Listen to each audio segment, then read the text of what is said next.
पैसा है वो रोक लिया जाता है। मैंने बहुत पहले एक बात कही थी, मैंने कहा था कि अगर भाजपा को सत्ता से बाहर करना चाहते हैं तो सारे नेताओं को इकट्ठा होना पड़ेगा, स्वार्थ छोड़ना पड़ेगा।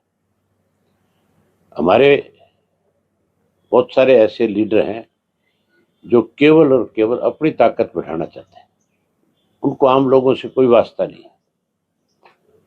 और जो स्वार्थी है, उन स्वार्थियों की वजह से आज भाजपा के हौसले बढ़े हुए। मैंने कहा अगर सारे इकट्ठे नहीं होंगे, इकट्ठे होकर के नहीं लड़ोगे तो ये सत्ता से बाहर नहीं होंगे। अगर ये सत्ता से बाहर नहीं हुए तो आने वाला जो चुनाव होगा 2029 का, तो चुनाव नहीं होगा। फिर तो सारे के सारे लीडर जो है जेलों में बंद होंगे। और जैसे अब रशिया में चुनाव हुआ, जो पुतिन का विरोधी था उसको उसने जेल में मरवा दिया और 88% वोट लेकर के फिर राष्ट्रपति का चुनाव जीत गया। फिर इसी तरह से भारतीय जनता पार्टी भी 88% वोट लेगी।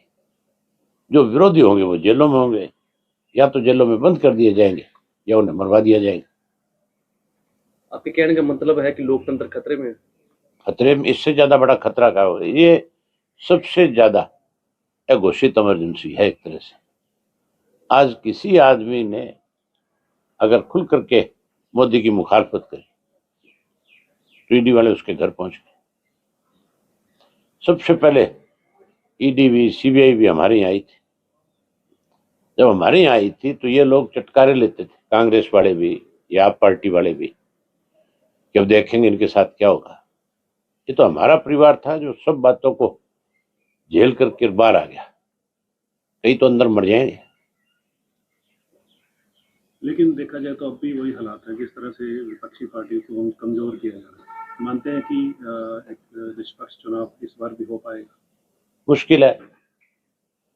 जहां उम्मीदवार सब मजबूत होगा वहां तो ये कुछ नहीं कर सकेंगे, लेकिन जहां इस तरह के डरपोक और कमजोर लोग होंगे वहीं मनमर्जी कर लेंगे।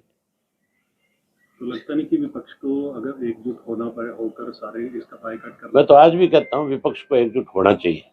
अगर नहीं होंगे तो फिर सबकी जगह बता तो दी मैंने, एक ही जगह सब जेल जाएंगे। अभी जिस तरह से अरविंद केजरीवाल के खिलाफ ईडी की रेड हुई, उसके बाद कल उनकी गिरफ्तारी हुई, पूरे मामले को लेकर आपका क्या रिएक्शन है? तो प्रजातंत्र का मजाक उड़ाया जा रहा है। ये घोषित इमरजेंसी है। किस तरह से एक आदमी को मुख्यमंत्री के पद पर रहते हुए अरेस्ट कर लिया जाता है। लेकिन ये भी मान के चलो कि केजरीवाल को जब इतनी बार नोटिस हुआ